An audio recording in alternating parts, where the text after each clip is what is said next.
Where's it in there?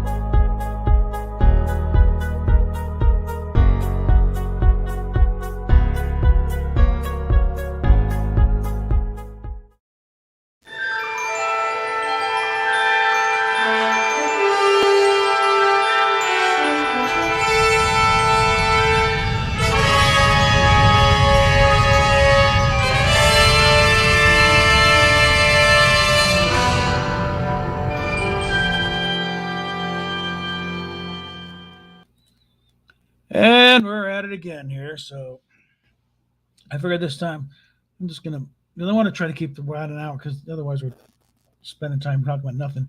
We're going to go back to Starship Exeter and the Tressaurian intersection is what I call it.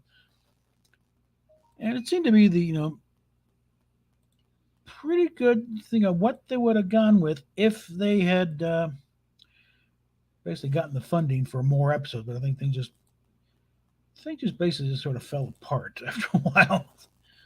Partially real life, but also it tends to get that way. So, without any further ado, this is the second and unfortunately final episode of Starship Exeter. It started with such promise, and get in there somewhere. And the effects, and I think the story is also by Dennis Bailey, who locked horns with him a lot over on Trek BBS. Great writer, good CGI artist, but again, a bit of a pain in the butt because he knows all these things. So let's just get in. Which one of them there? Well, let's just get into it here.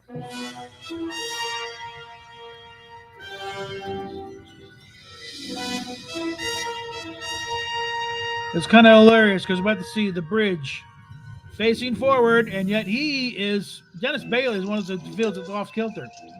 This is the way he did it. So I got to grill him for that a little bit when it came up.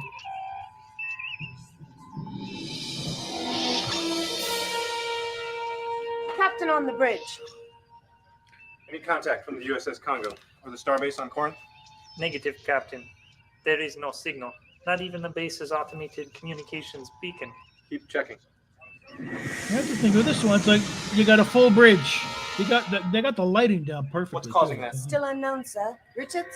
We only know that the disruptions intensify as we approach the inner planets of the system. We're trying to chart them. It's Fanny Richards, sir. She came aboard at the Ophiuchus colony. I've assigned her as your new personal assistant. Captain? Debris field ahead. Parts of a Starship hull. Not the Congo? Negative. Not Starfleet alloys. Could be Hydron or Tressaurian. Mm-hmm. Whoever it was, they lost the battle. There's hope for us. All right. They're close on the uniforms. The braids are not quite lined up right, but otherwise. The Congo reported they were investigating unidentified alien vessels in the vicinity of Starbase 16. I served on the Congo even longer. Are you getting something in chat? It's the last man. What's that? Are you getting something He in wouldn't chat? take on an enemy force the Nothing's showing Congo up couldn't on handle. here. No, Not just when you you. knew we were on the No, way. just Unless he had no choice. again. And this is for rerun purposes. Sir, I'm trying I to have the get- planet on visual.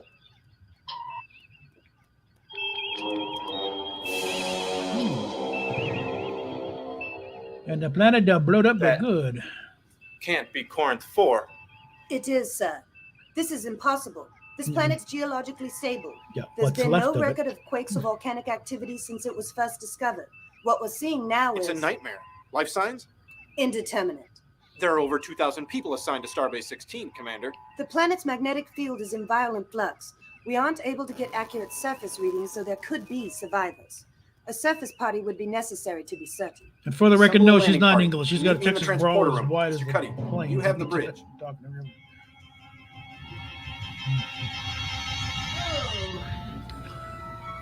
Sounds like Higgins. Pretty much, yeah.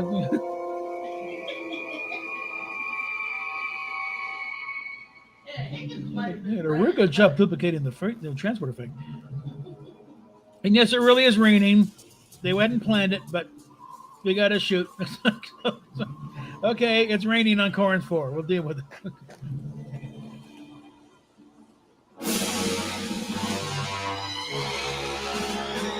Are they filming this? This is not in Texas. Oh, They're based out of Austin. Yeah.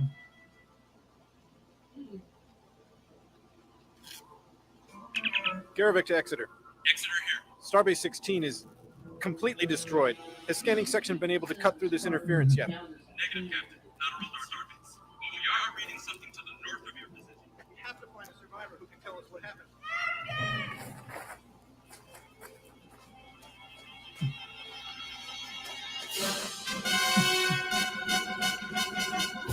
Now this is a damn good shot. I don't care who the hell you are and who you produce it. That's a damn good shot. Space.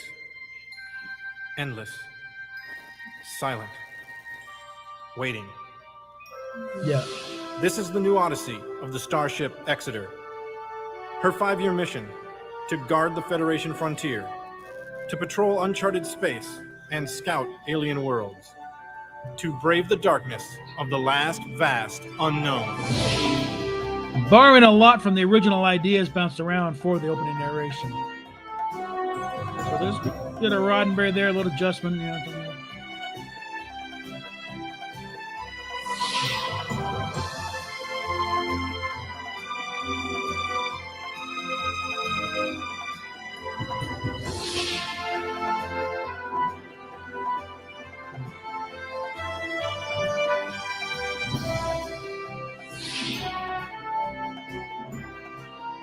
know, they were just starting to find their feet here. They had a third episode planned.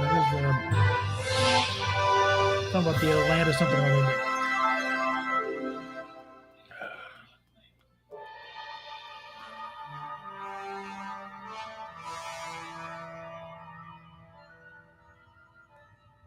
Stardate 5713.1, Captain's Log. Responding to a distress call from the Starship Congo, we found the ship's main hull and the starbase it was protecting destroyed by an unknown weapon of unimaginable power. There were no survivors on the planet. We are now searching for the Congo's star drive section in the hopes that someone aboard it has survived. There's debris in orbit, but it's not large enough to be a Starship engineering hull. Widen your scans to include the inner part of the star system. Who did this? You're convinced this is an attack? Starbase 16 was our only outpost in this sector. Half a dozen species lay claim to this whole area of space, and none of them are what I would call peace-loving. What are the odds that this was a coincidence? Not a chance. I've run an analysis of the samples we brought back from the surface. It's as if everything down there was torn apart at the subatomic level and reassembled in an instant. What could do that? Nothing we've seen before. It's no natural phenomenon. No one could have survived it. And the Congo? The Congo's saucer was destroyed by conventional weapons, phaser or disruptor fire. So they arrived too late to save the starbase. They went after the ship, or ships that destroyed it. Respectfully, sir, you're speculating. Yeah. Can you pinpoint the source of the disruptions? Yes, sir. Then feed those coordinates to the helm. That's where we'll find the Congo. Okay. And here we have what's left of the Congo.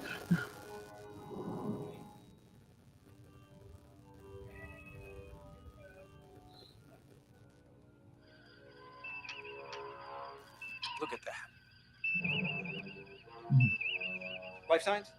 Not reading any, but the interference with our senses is worse here.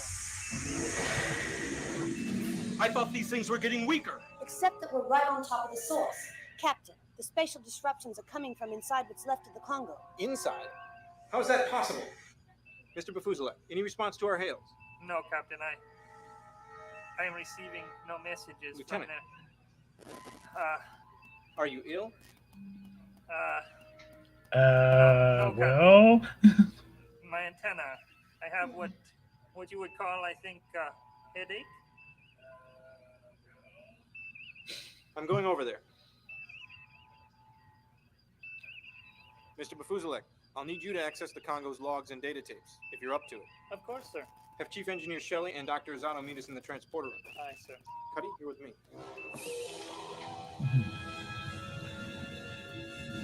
Yeah, the model work was done by Tom Sasser, who was, Thomas Models with Garage Kit Motor.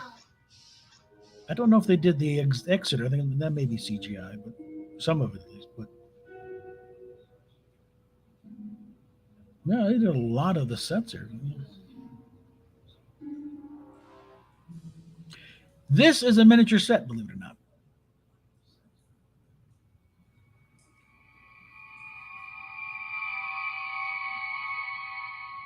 This is not, obviously, but no. And the doctor needs to get himself to quartermaster and get a proper uniform fitting. Reading no signs of life. Do a manual sweep of the other decks. There may still be survivors. They'll be just as dead in person. Well, aren't we hopeful?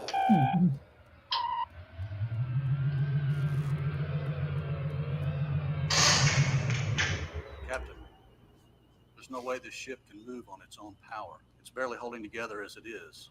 And there's no way we can tow another Starship all the way back to Earth space. No, there's a cute little blooper where he has a cat walking through the set, just towering. Rig the warp pod so that we can detonate the wreck from aboard the Exeter. I see.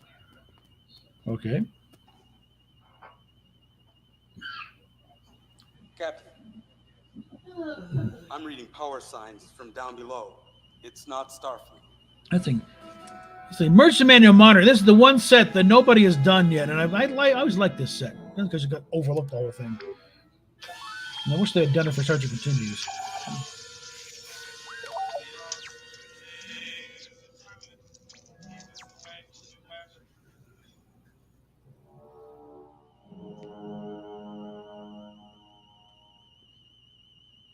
Quince! Tressaurians. Captain Cosnet. Okay. Mm-hmm. You did get a comment. Oh. In all our years in aboard the, this ship, chat. how many times Oh, there we do you go. think we were done for? I don't know. Too many. Well, I like the approach that we're taking with this. That it's like, Remember, let's not get tied Always down to got us Kirk, home. Spock, and the Enterprise. Let's do our own ship. Tressaurians will pay. It's a big fleet, okay? Lots of people. Let's get out of the small universe thing and let's do our own ship. That's why I like what they were doing here. Like there are differences on the bridge. It's not the Enterprise. It's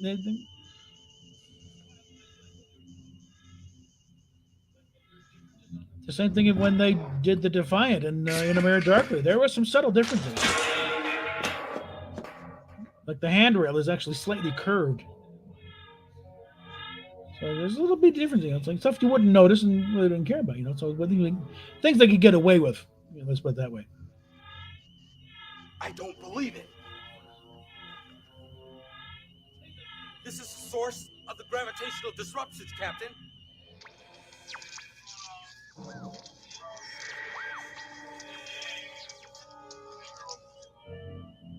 What is it? Whoop. It's not happy. That's what it is.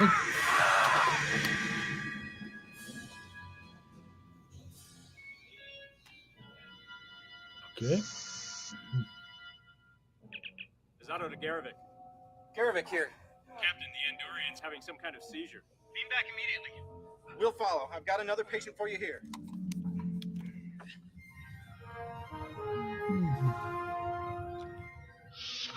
Yeah. Fuselik's still in sick bay. Sedated for now. I'm running some tests, but I believe Mr. Bafuselik is being affected by the energy coming from that gadget we found on Congo. That gadget doesn't look like something that could wipe out a planet. There's no question that it did. Before Mr. Bafuselik's attack, he was able to retrieve many of Congo's recent logs. This is one of the last entries. We fought off a second Tressaurian. They're determined to keep us away from the weapon that destroyed our starbase.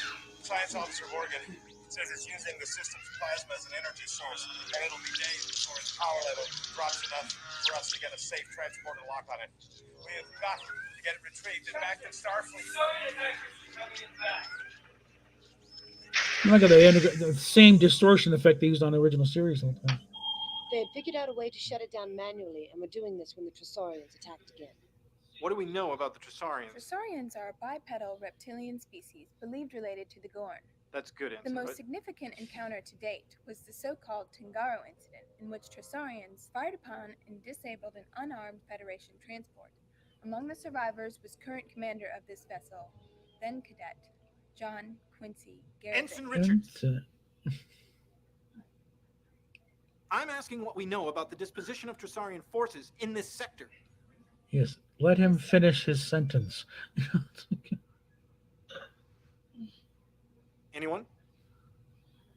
There are more than a dozen planetary settlements. We know that at least some of their colonies are forward military bases, and we estimate their numbers in this sector to be about 20 million. Ship deployments? Troop strength? We just don't know much. But we know they'll be back to retrieve their weapon. Can we risk bringing it aboard the Exeter? The Tressaurians damaged Congo's hangar deck in their final attack. We'll have to beam it over. We can use the data from the Congo's microtape records to complete the shutdown. Whoa, that thing still bites. I can swear to that. Yeah. You should be more careful where you put your hands. One person who knows what they're doing should be able to handle it. And why should we do that? Let's just blow the thing to smithereens for Pete's sake. The galaxy would be better off for it. Well, Commander Harris, who do you recommend we send? I recommend me, sir. Very well. Helmsman, take us in as close as you can to the Congo. Aye, sir. Dismissed.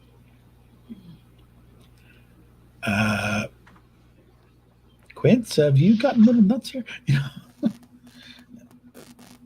Commander, Captain? I don't need a personal assistant. All Starship class. I don't want a personal assistant. Ensign Richards. It's a bright and I'm sure very capable young woman. She's certainly eager enough. Ensign Richards is a command college candidate. A rotation as assistant to the ship's commander is a prerequisite to her career advancement. When you are captain, it's not always a question of what you want. Cheer up, Captain. If I screw up over there, you can take it up tomorrow with your next exec. I'm sure Commander Cutty will be far more attractive.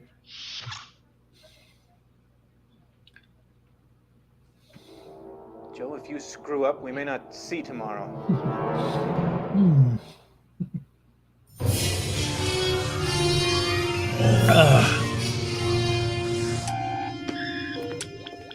Yeah, but Energize. that's not wasting any time. Go. Yeah.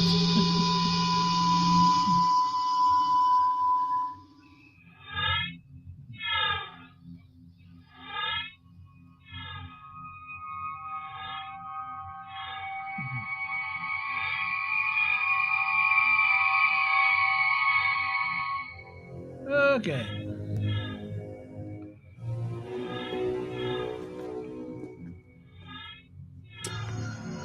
And for those who haven't been paying attention, no, that is a legitimate uniform variant. It showed up a little bit in the first season of the original series. But that was about it, usually background, one of them close up when, well, watch Charlie X, you'll see it real quick. Yeah.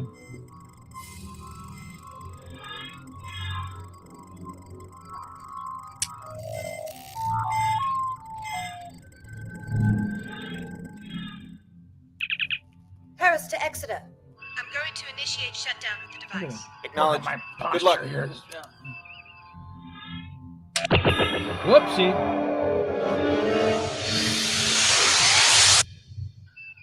Yeah. Sorry, Joe. Blazes. That was the on switch. Commander Harris. Yeah. Commander Harris, respond. Sir, Congo's vanished. Richard, No shit. establish Come on, contact with stop. Commander Harris. I'm trying, sir. I can't. Tressaurian attack cruiser, heading 14 Mark III. Bearing down fast. Go to red alert. Arm weapons. There we go. Shields at maximum. Phasers, stand by. Can you raise Commander Harris? No, sir. This is the United Starship Exeter calling Tressaurian vessel. Please respond.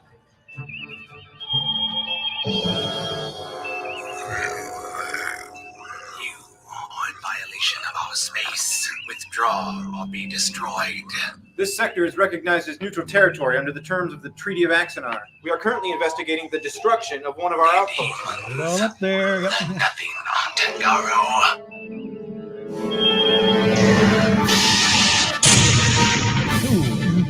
Return fire.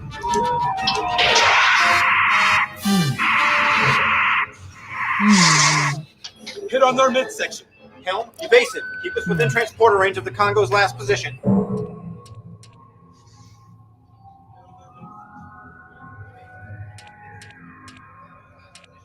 Okay.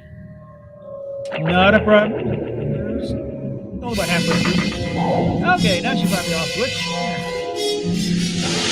We're back. Okay, yeah. Harris to Exeter. Captain, I have Commander Harris's signal. Chief, do you have a lock? Yes, sir, but the Tressaurians are trying to jam our signal. And we kind of have our shields up right now because they're being fired on. Captain, the enemy's changed course. They're moving in on the Congo. Oh, are they? Mr. Cuddy, prepare to detonate the Congo's engine. On my mark. Ready. Yeah, you want to get Joe off there first?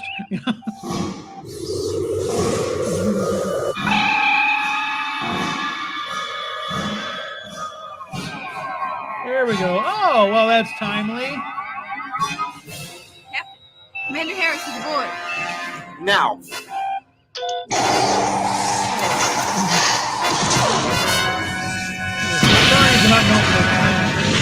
Yeah, even worse.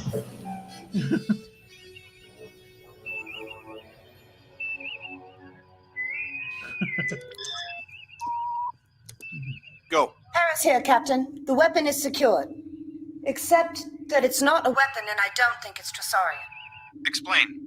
I can't just yet. I need to do some further readings to confirm my theory about what it is and what it's designed to do. Understood. Yeah. Helm, move off. Keep an eye out for Tressaurians. You think the lizard people have built something like Set that? long-range No, I don't sensors think to so. perimeter scan. Aye, sir. Let's get us the hell out of Supplementary here. captain's log. I've decided to remain in the area rather than return the captured device to Starfleet. Tressaurians are ruthless and aggressive, but attacking a starbase and destroying a starship indicates something much bigger at work here. What is this device, and what do they intend to use it for? Cuddy thinks my past with the Tressaurians has affected my judgment. I wish I could be sure he was wrong. We wanted to know when the Andorian woke up. Doctor! Charming doctor, the What Andorian. It's one of your I don't know. patients. He recovered suddenly about 10 minutes ago. And he's just fine now? Well, he talks too much. Yeah, Thanks, Doc. I think they Captain. mentioned he's about to retire I anyway. must so- apologize for my earlier weakness. Andorians are able to sense magnetic and gravitational fields. It is one of the functions of our antennae. I'm afraid I don't see the advantage. The complex gravitational interaction of my home star and its dwarf companions creates great geologic instability. Wait. Your people live underground? Yes. On a planet prone to violent earthquakes, you choose to live underground. Yes, sir. You're not the most logical folks in the galaxy, are you, mister? Well, yeah. No, sir. If you sense any new gravitational abnormalities, alert me immediately, understood? Yeah. Of course, Captain. Yeah. Harris has a report on that thing. She wants to meet us in the transporter room. Aha. It's still in the transporter room. They're apparently afraid to move the damn thing. When I approached this device to deactivate it, I crossed a dimensional threshold of some kind. I literally stepped into another universe. That's when we lost contact. Yes, this device generates a harmonic oscillation that resonates with the gravitational field of a nearby star or other massive space-time displacement. Yeah. Yeah. Look, you throw a rock into a pond, you get nice round ripples. Throw in a second rock near it, and the two sets of ripples cross one another. At that intersection, the predictable pattern of the surface becomes chaotic. If you want the mathematics of it, Let's focus on the end result here. Keep it in dumb the captain's result speak. is to shift a large area of space into another universe that coexists with our own on a higher dimensional plane. And if something goes wrong? We've seen what happened on Corinth. And what makes you think that was an accident? Captain, I doubt the Tressaurians understand this thing. They couldn't have invented it themselves. It would take us decades to figure out the physics required, and the Tressaurians aren't known for their dedication to pure science research. They stole this from someone and decided to test it at a safe distance from their own colonies. Stole it from whom? Garrick to bridge. That would be them now. Incoming, Captain. 3 Tressaurian warships. Well, maybe not.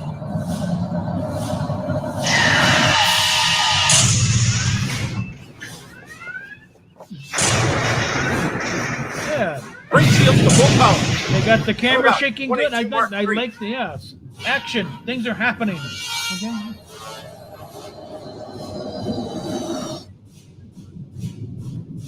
So there's a reason why you get the things Aye, like sir. boom and you On take my the command. camera. You have to get you involved, you know.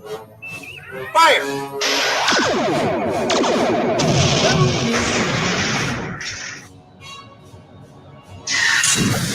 Basic control reports. Overload of circuit burnouts. Auxiliary power to phaser. Cannons forward shields. Okay. Something's happening. The Tressaurians have broken off their attack. Because they're beaming on board. That's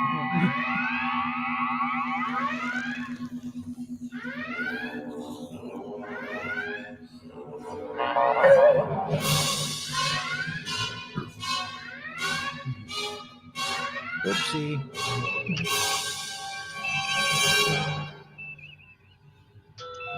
Captain, the Tressaurians are hailing us. Ship to ship. Audio only. You have been warned, yet you remain. There is danger of business in our territory. They didn't want to talk before. Why now? Distraction. Intruder alert. Security team to transporter room. On the double. This is the captain. Intruder alert. Regular personnel clear deck 6 and 7. I repeat, intruder alert. Oh! One red shirt down.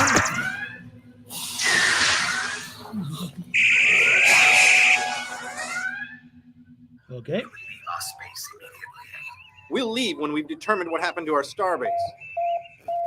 This is your final. Go ahead. Security here, Captain. 1 Tressaurian dead. We're holding another in the brig. Oh, yeah. How long until they realize that they failed? Not now. Damage control, deck 7 and 8. Several unidentified vessels. Coming in at warp 8, multiple vectors. Tholians, anyone? Yeah. They got the bolts right and everything, yeah.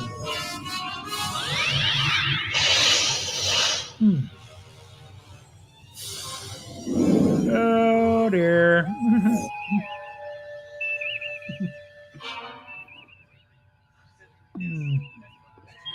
I am Commander Focus. Captain John Quincy Garrick of the Federation Starship Exeter. Thank you for your assistance. The Tressaurians were... Tressaurians stole a valuable prototype device. Let their destruction serve as a warning. Leave this area immediately. It is our understanding that under treaty, this sector is open to exploration and Your settlement. treaty was with the old assembly. The new assembly does not tolerate insolence.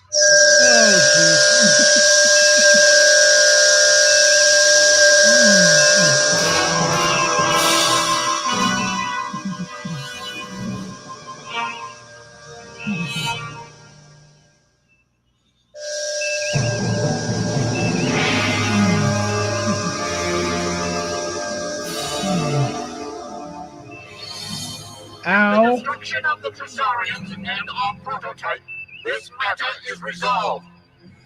The Lear does not seek conflict with the Federation. We find your attempt at diplomacy before action interesting. Leave this area now. Of course. Reverse course. Out of this sector. Warp 2. Sorry you lost your prototype. It served its purpose. Oh, did it now?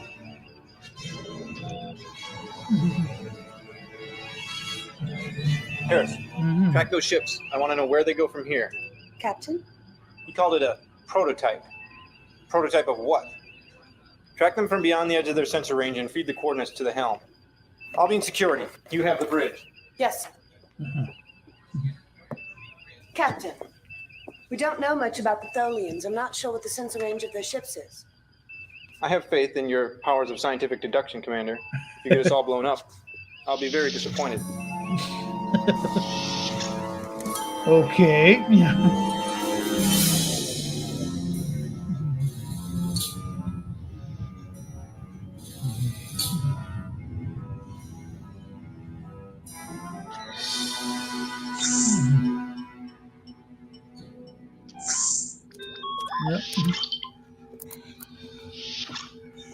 He's been the soul of cooperation. Cold-blooded bastard. Well, yeah, he's a lizard. Took that off his dead partner. Engineering says that's some kind of homing beacon. I suppose so they can get a lock on that prototype and beam it back to the ship.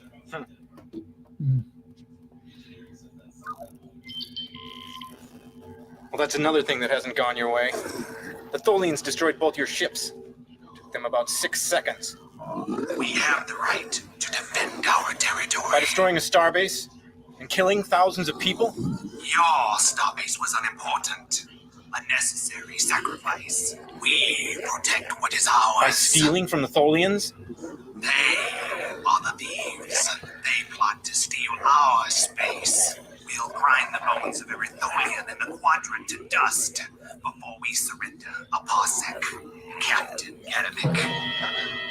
Oh. Yes, we all know the hero of Tangaro. You command the unwanted starship, filled with the ghosts of a dead crew.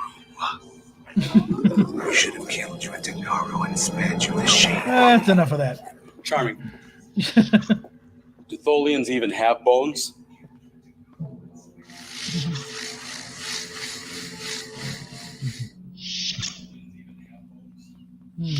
Bridge. Yeah.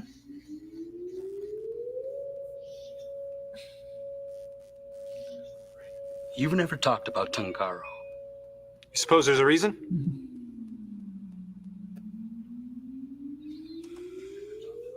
It was my 4th year in the academy.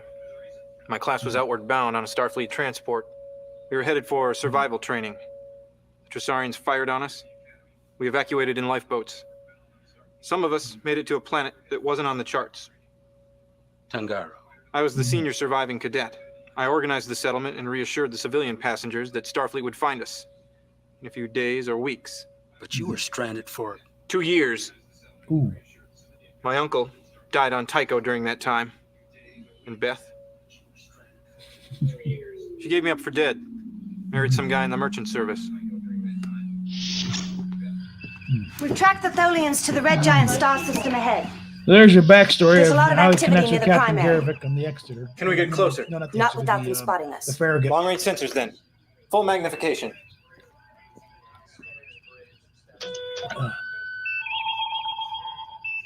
Okay. Hello.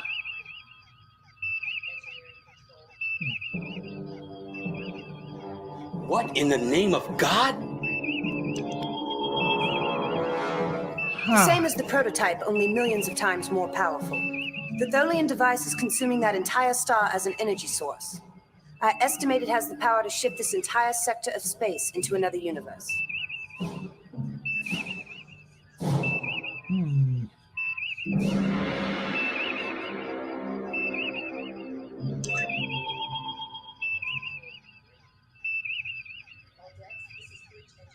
That's what the Tressaurian meant.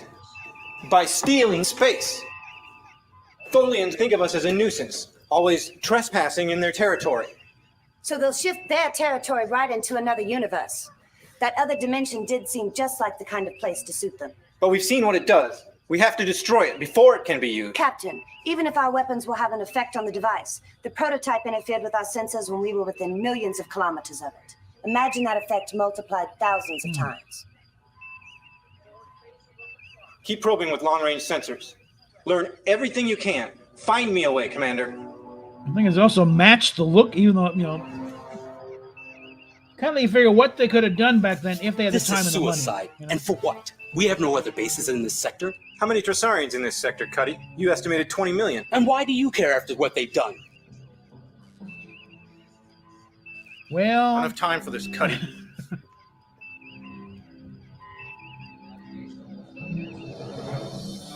there's an element of the Captain's Tressaurians that mask for personal this. Okay. Maybe my past with the Tressaurians is clouding me. Cuddy's question keeps ringing in my head. Why do I care? I hate the Tressaurians. I hate what they did to Cosnet. I hate what they did to me. On Tangaro, I knew what I had to do. But now... Fought off the second Tressaurian to determine to keep us away from the weapon that destroyed our starbase. Now Cosnet was dead. One of the fleet's best captains, gone. And for what? Reports that their weapon forces matter to collapse in, collapse in, collapse in, collapse. But one way or the other, we have got to get retrieved back to Starship. There it is. Right down to it. I have the device. My duty is to save my ship. Losing and people report are back people to Starfleet. too, so yeah. I could turn my back on the Tressaurians and let them all die. No one would question it. They'd probably pin another medal on me. But I'd never be free of it. More guilt, more anger, and more dead won't bring back those people who died on Tangaro. I won't let the Tressaurians do that to me again. I have to stop the Tholians. Somehow. Chili and black coffee, sir. Oh. They'll be farting for days. Yeah. Excuse me, sir, but Captain Cosnet was a hero to you. Of course. He died protecting the Federation. That was his duty. But you're willing to risk everything to defend an enemy against a greater evil. That is above and beyond. When did you graduate the academy? 18 months ago, sir. That explains your romantic notions about the Star Service. Romantic? Captain Cosnet warned me once. Heroic fantasies are for people who live behind safe borders. Out here, on the frontier, they'll get you killed. He was right. I learned it the hard way. On Tangaro? Yes. Your recitation earlier made us all sound like heroes. You were a hero, sir. You took command on Tangaro. I did what was necessary on Tangaro. I don't look back at it. If you second guess yourself in a crisis, you lose command. Start to collapse in on yourself.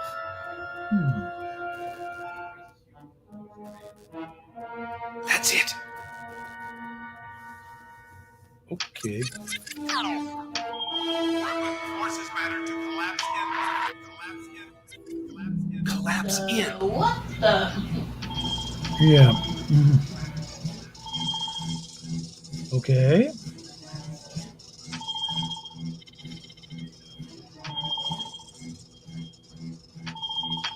All right. Visual technobabble, probably the best way to do it.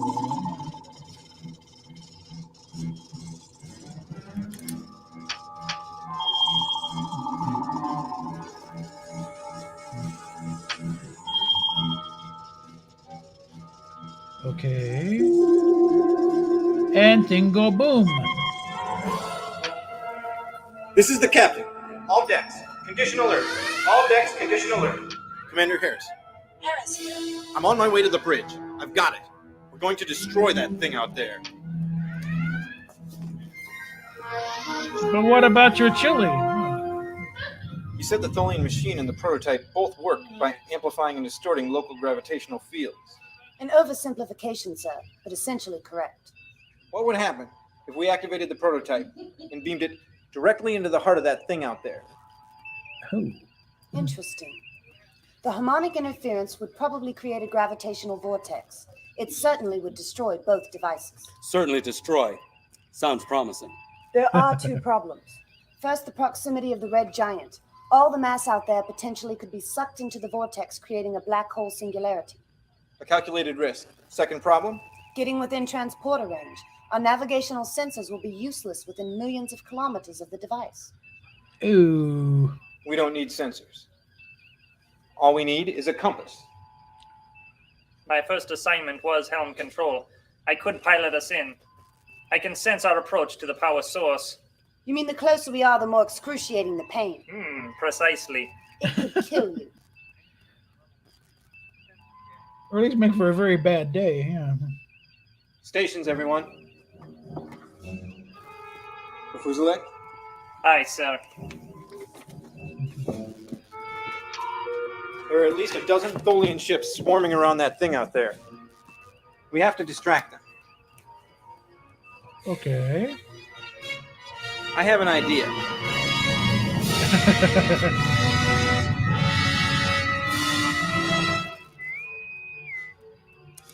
Go ahead. Shuttlecraft Archimedes, rigged and ready. Clear hangar deck. Depressurizing. All systems clear for shuttlecraft launch.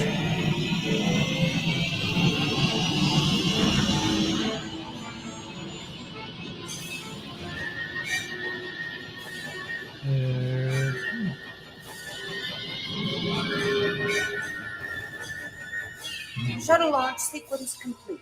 All right. Let's start our run before they figure it out. Okay.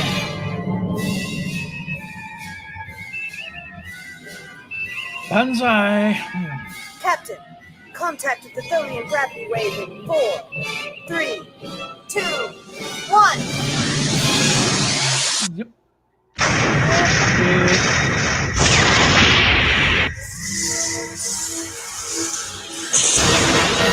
Oh, but what of Lazarus? Okay.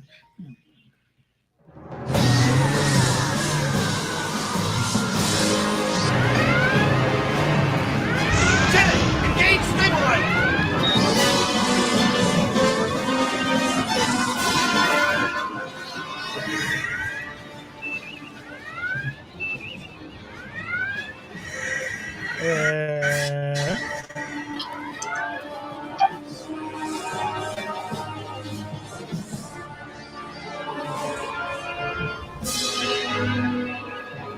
Okay.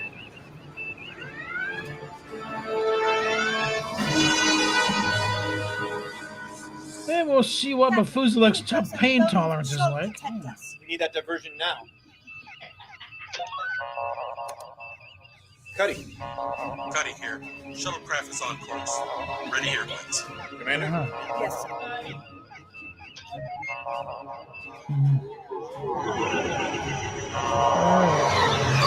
They're moving off to investigate. All but 2. Okay.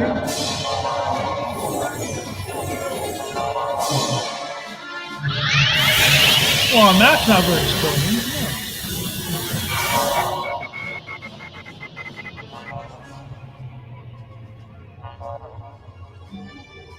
I'm guessing another miniature model from Thomas Sasser.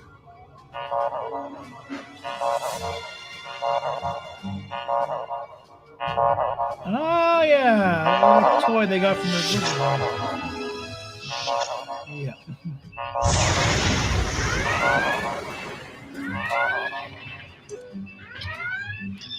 They went for it. Thought the beacon was a Tressaurian intruder. And guess it just showed up. And it looks like the Tressaurians are tracking their own homing beacon too. It's a K-class warship. They brought in the big one. Ooh. Okay.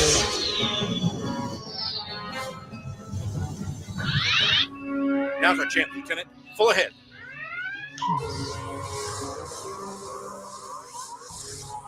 And when this is all said and done, don't forget to pick up your shuttlecraft, okay? Littering is not nice.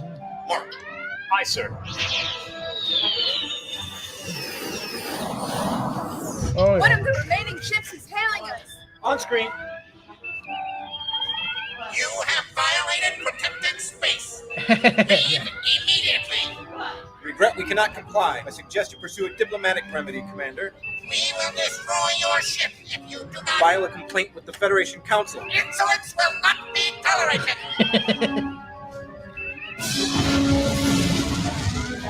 Defense status.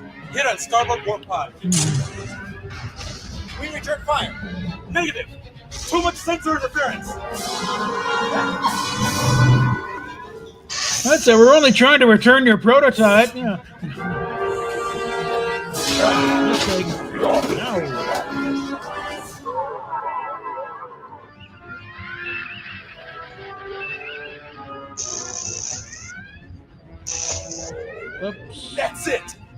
External sensors are down. We're flying blind. I believe I resent that, Commander. Oh. Methuselah said, I resent that coming for flying blind. No, we're not. Oh, crap. Ooh. The shields can't take much more there!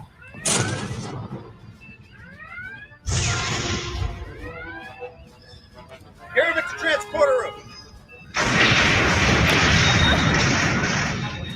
Chief! Captain, I have transporter training. Get down there! We'll signal you when it's time! Aye, sir. All right.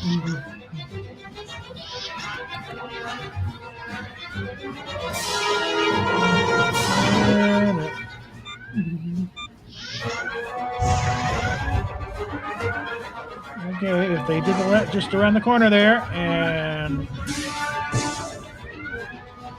Get security.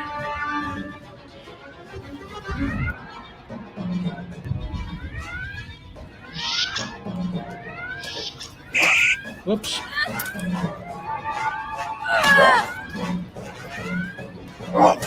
Ow. Ooh.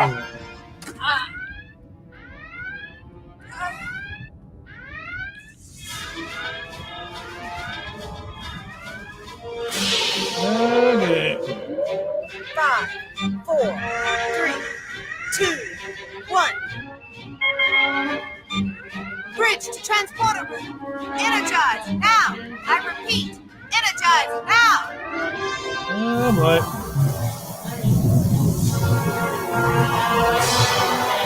Oh yeah. Definitely got to go with the Constitution part. I think.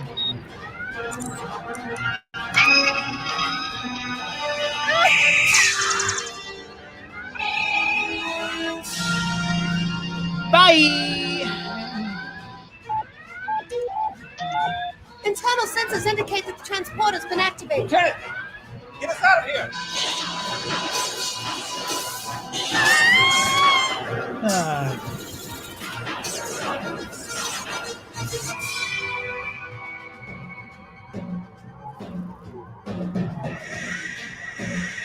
Lieutenant, all engines, full reverse. Pick a direction.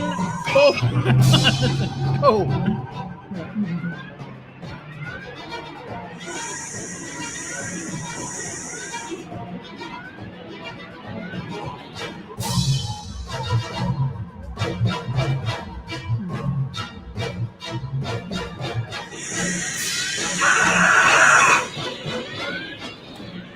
Yeah, your turn.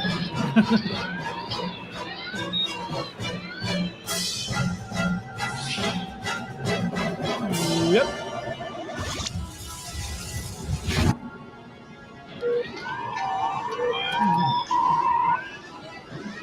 Okay.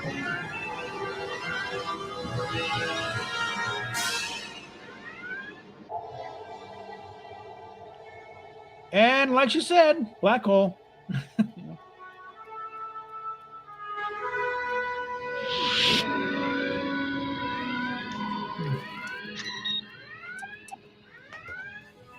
Systems are returning ship-wide. We have internal communications. Stand down from red alert. Call Dr. Izato to the bridge. Bridge to sick bay. Izato to the bridge.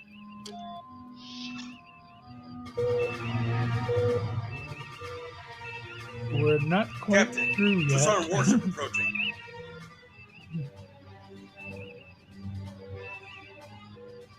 The Tressaurian ship has lowered its shield, sir. Okay. Considering that in our current situation they probably could have blown us to Kingdom Come, I'd take that as a show of gratitude.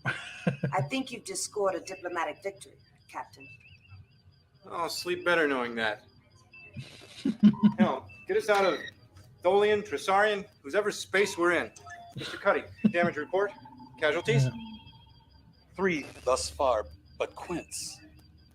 We lost the entire section around the transporter room. Ooh. No one could have survived.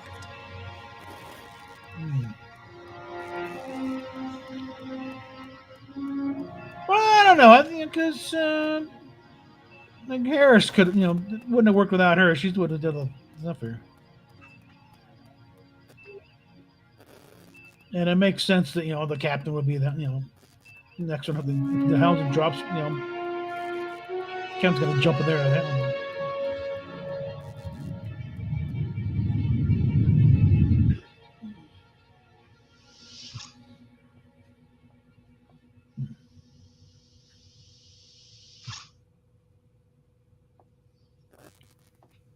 I think of these doors on the Phantom. They never get the doors fast in a field.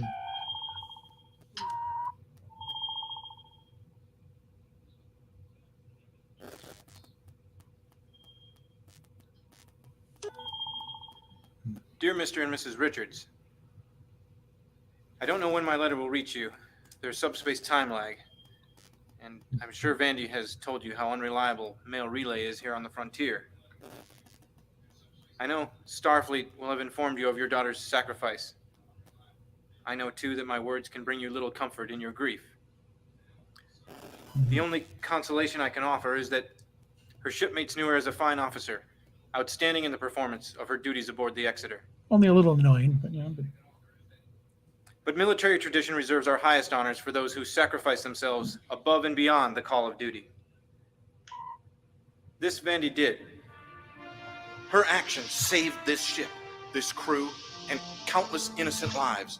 Her actions serve to remind us of why we wear the uniform and of the sacrifices we must all be prepared to make in the course of our duties.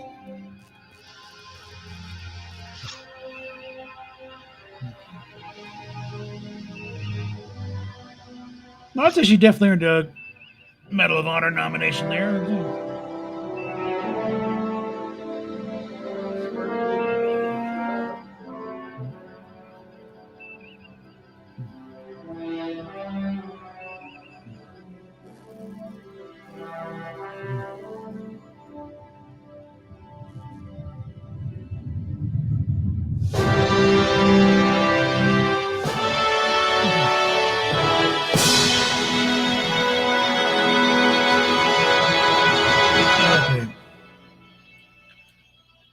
Let me go turn this down some. Okay. Yeah, now, I don't know if this is just stuff they shot for the sake of it, or they're actually working on the next episode or not. But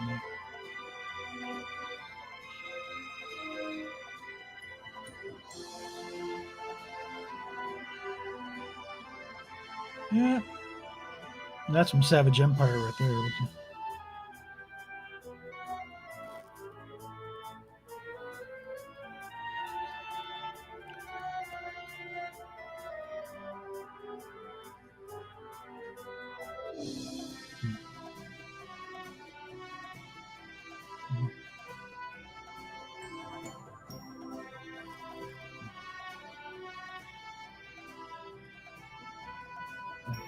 Yeah. Yeah.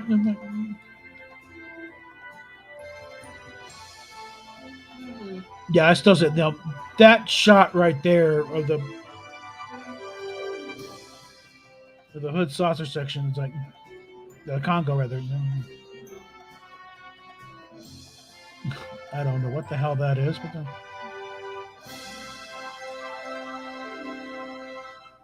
actually, I have Star Trek Online on my wish list on Epic right now. Consider it. Whoops! No! Don't want to do that. That's what I want to get. All right. Now, the last few times I've tried playing Star Trek Online, it's been gotten nowhere. Characters been it's like in a sealed room, no doors, no controls. So, what the hell am I doing? So, I'll give it another shot, see if I can actually go somewhere. Yeah, I tried Starfleet Command, but well, that's a different thing. yeah, still. No, Star Trek Online is the role play, and it's free to play now. You can go through Epic Game Launcher. I'll try and download at some point. All right, yeah.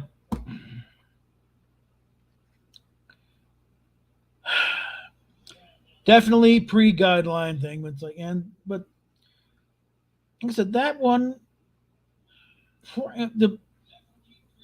the three main productions. I mean, there are other, like Starship Farragut was doing good, but it was also kind of after all. So Exeter pretty much showed me, hey, look, you can do really good stuff. Mm-hmm. Well, like I said, I'm going to hold off on it because I'm not sure how much room we got left on this to do another game. If I can get it going, then I'll let you know. But first, I want to play it by myself for a while. That almost came out very wrong.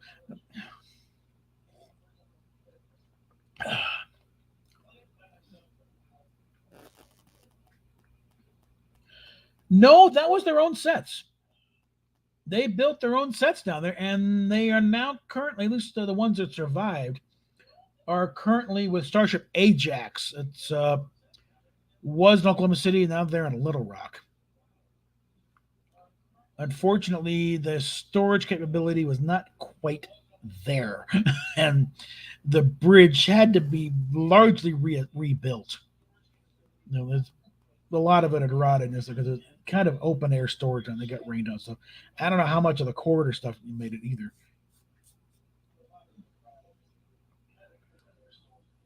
So, but yeah, they built their own bridge and their own sets. It was their own thing. So, because they're down in Austin, Texas, and they had a pretty good setup going there for a while. But as usual, they're having to probably use a warehouse somewhere, and the owner of the warehouse decided to do something else with it. So get your little Trekkie film out of here, guys. We're done. And real life got in the way. The production of this episode, it's like the principal photography didn't take that long, but post-production took forever. It was like almost a good 10 years between at least 5 years between they finished principal photography and they finally released Act 4. It was becoming a running gag on Trek BBS and when we're ever gonna see Act 4 of this episode, because they released them one act at a time back then.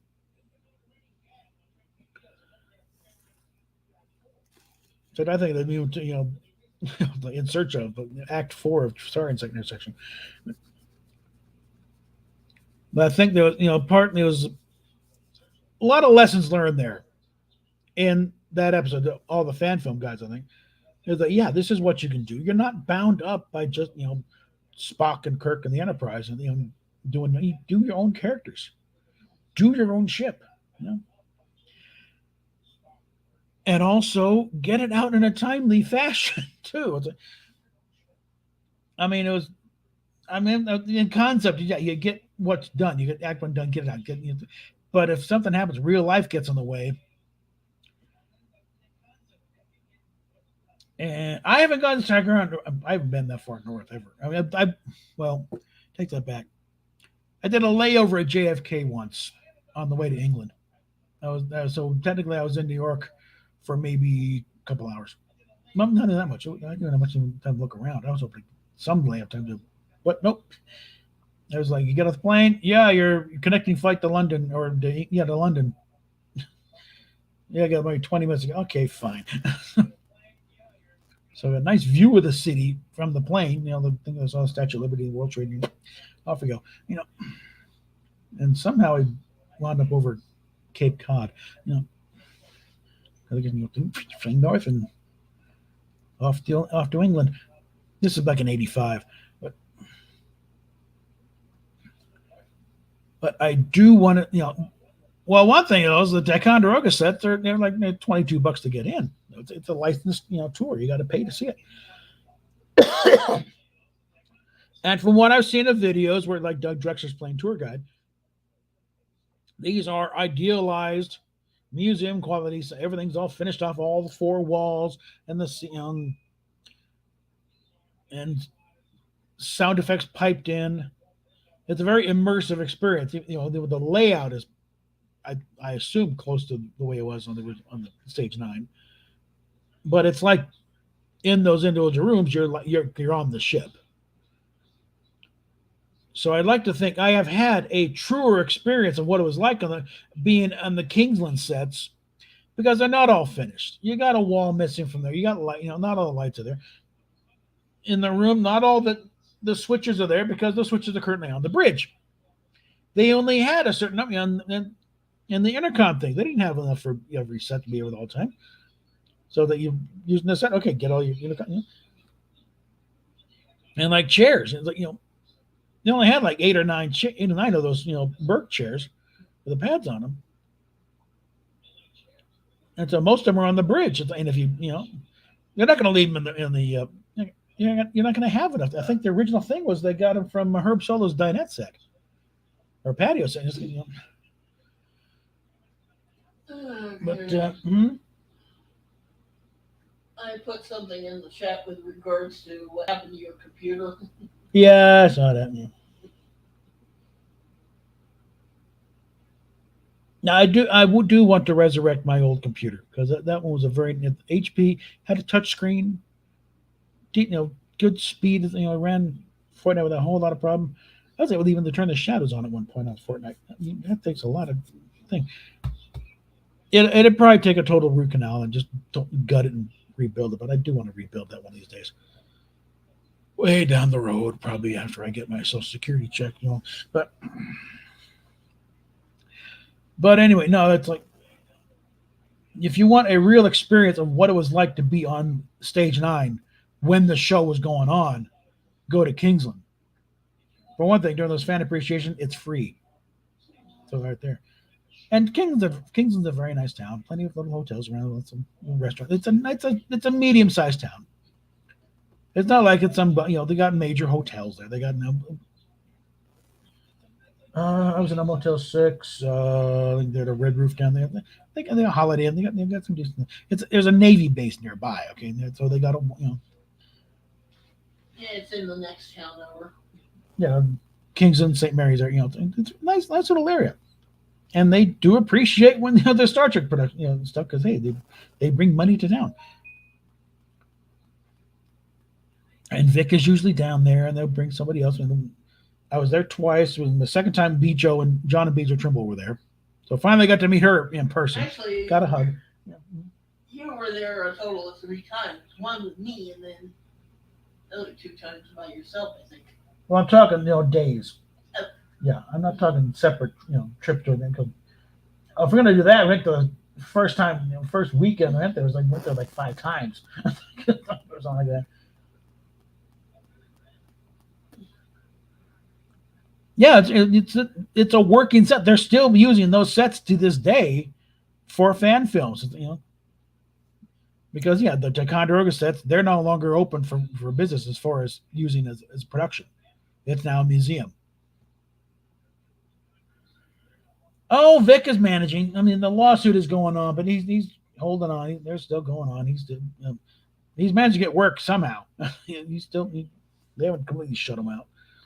Nothing else. There's still some cons that will let him, bring him in. And he's got a regular stream on Twitch. Although trying to get a word in edgewise, it's like it's like 5,000 people show up on those things. So, but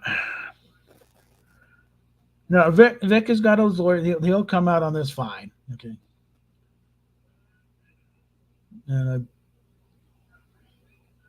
so, all right, we're over an hour here, and I don't want to start creeping on anybody else's time here. So, let's take a quick look at what else is going on in the world.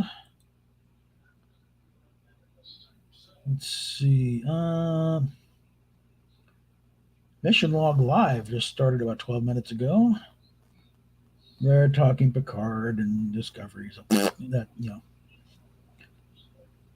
if you're into self-abuse, there you go. Chrissy Mayer is live. Podcast with Carrie Smith. Let's see. And Mecha Random should be starting in about an hour or so. Some sort of gaming thing. But yeah, there we go. That's this week's offering here. So I said, I can't even bring myself to watch Picard at all because I just heard it just gets stupid. I've seen clips of it. The only thing worthwhile watching really is John Delancey. The rest of it is just like, why? Yeah, kind of like me with Discovery. There's only one reason. Well, yeah, Well, the cat. Few reasons maybe that I watch. Has Ken Mitchell even shown up yet? Not lately, but he's supposed to be. Well, they named a ship the USS Mitchell after him, so that's about it. That could be too. That's the only thing I've heard so far. That they named a ship after him. But see, you're there. No, I'm not. No, he's Ken Mitchell actor. Probably better, than he was a guy, in Jericho, but yeah. Yeah, but he was also various Klingorks. He played the Korean, and he was the one guy they brought in. He was in the chair, the kind of chair thing. He had to because his ALS is really kicking in by that point. But he's finally got to the point where he's having to do the computer voice thing. Yeah. Now, I think in his case, there's enough samples of his voice that he's able to speak in his own voice technically through the computer. Because Stephen Hawking, his normal voice did not sound like what that computer is. In fact, one of the complaints is first turn it on. Say, why does it have to be American? Well, we can make it British. No, I like it. Yeah,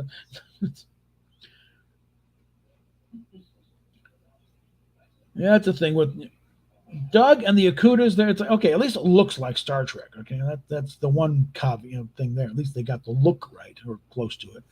They're still having all kinds of weird fun with it though, because it's not. It's an alternate timeline. Of course, now I'm having to school Michael Kuda on economics here because I did a tweet there. If the minimum wage is the part of the reason the price, how come the prices are going up but the minimum wage hasn't been touched? Because there are other factors, Mike, like production costs and transportation costs, both of which took a kidney shot with those stupid attack on the oil industry. Oil. Plastic is made from oil. Yes, it is. All this plastic stuff that the oil goes into more than just gasoline. In fact, gasoline is maybe 2% of a barrel of oil. Okay, the rest of it's all industrial stuff. That's something we need to tell our illustrious, vegetable in chief. Yeah. He thinks he get off fossil fuels. A lot more goes into. A lot more happens to that barrel of oil than just making a gallon of gas, you freaking moron. Okay. If he had opened up Keystone, we wouldn't have these high gas prices. Well, the thing is, he said, Keystone's like 2 years away. Yeah, and you canceled it 2 years ago, you twit. It'd be working right now if you'd left it alone. Well, the oil's still coming in. Yeah, on trucks and trains, all of which require fuel themselves and are much more prone to crashing, spilling a lot of oil on the tundra. Yeah, that's real smart. That's why we have pipelines. So yeah, it's going to be a real fun next. Can we make it to the midterms? Anyway, that's going down a road I'm not going to go. So. Because unlike the current custodians of Star Trek, I don't want this to be an overtly partisan show. Yes, there's a point of view here, but we're welcome to all. Okay, we'll have the discussions. We're not going to call the other side evil just because you hate this way. You want to talk about partisan? Stacey Abrams. Well, yeah, that's one I'll get into and tell you what, the Little Platoon, the small upcoming channel, about 700 some thing. He's got a real good thing on that. And I've seen other ones too,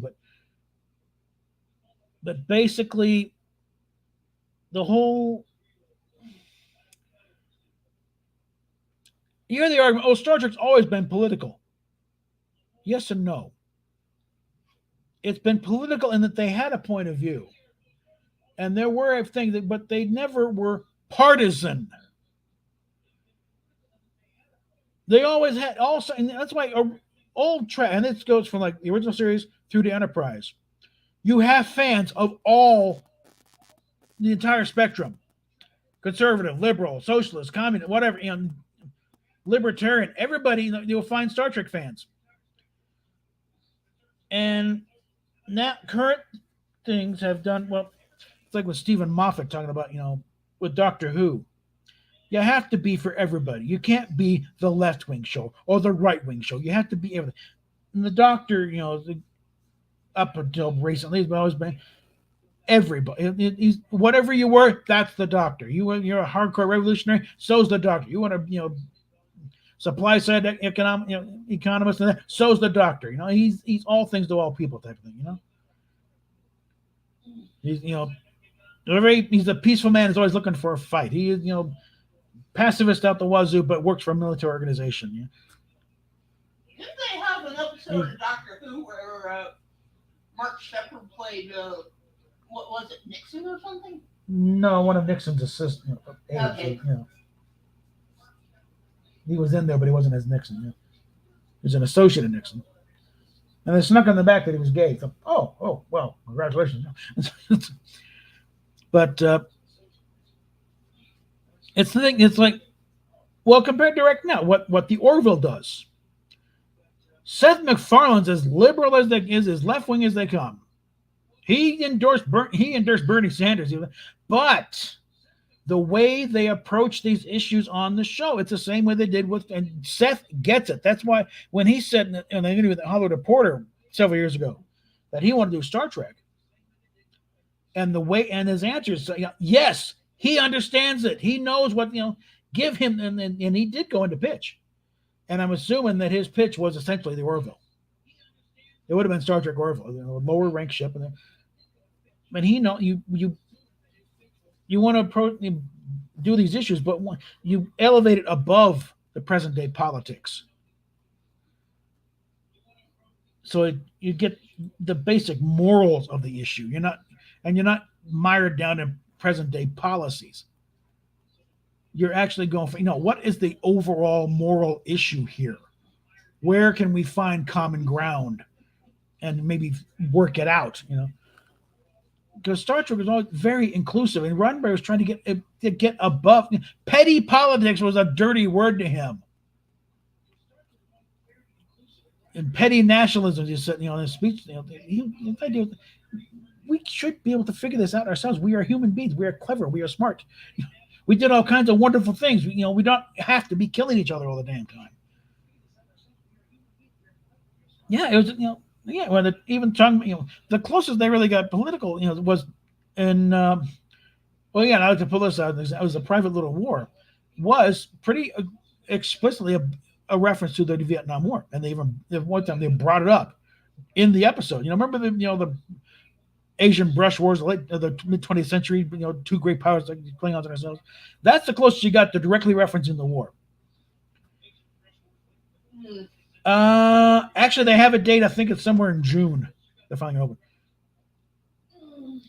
But the thing is, with the private war, nobody on that set, producer, cast member, crew member, security guard at the gate, was in favor of that war. I'm pretty sure. Maybe the security guard. But everyone on set was pretty much, they were against the war. What have you got Kirk doing? Arguing in favor of staying engaged. You don't just pull out, or you don't just, give the South Vietnamese nukes. You got to maintain a balance, or nobody's going to survive. You maintain the balance so that you don't go nuts. You don't give the other side an excuse to you're gonna give the South Vietnamese nukes. Guess what we're giving the North Vietnamese? That's what done. Yeah, here we go. And pretty soon, instead of the nice shiny future, we have the end of Beneath the Planet of the Apes. But the planet's reduced to a burned out cinder.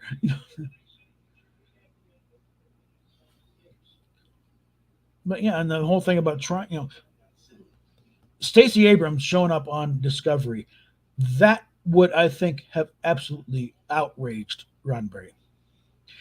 Because it's the very thing he warned against. And, because, eventually, someone will come to the idea that, if Star Trek can move all these millions of people in certain ways, maybe a carefully calculated, show, with, could maybe move people in other directions, in favor of your particular political, economic, And that's exactly what they're trying to do. They're trying to use Star Trek for partisan purposes. You'll note that Robert F. Kennedy, when he was running for president, did not appear on Star Trek. Or Edmund Brown, when in California. No, you never saw any political figures do a stunt casting thing on Star Trek. And they tried to avoid references to that's really in the first place. Hell, when George was running for political office, it was back when equal time law was back then. Yeah, when he was running for city council, the seat of the city council in L.A., they wouldn't even allow the animated show with Sulu in it to air. That's why if you look in the concordance, and especially the Valentine one, there's 2 different air dates for several episodes. You'd have it when it aired in the rest of the country, and then you have it when it aired in L.A. because it was considered, it was considered an unfair advantage to have George Takei doing a voice in a Saturday morning cartoon while he's running for political office. That's the kind of thing of why they got rid of those laws. There's also kind of a similar situation with when Arnold was running for governor. Yeah, that's something. There's Africa is suddenly the size of Russia or Eurasia. Okay, guys, who the hell does your effects? You can't just get a picture from Hubble and there's Earth. No, you got to have Africa 3 times the size it actually is. Crap. What?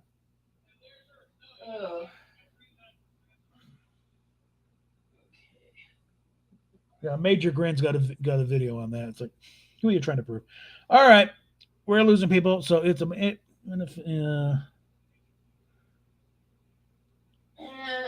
yeah, I know the only white guy on the set was oh god, Saru. Needs to be plugged in at some point. All right. Again, I think we'll wrap it up at that point here. So, PayPal, Patreon down below, and we find that file again. Want to lend it properly, and we will talk at you later.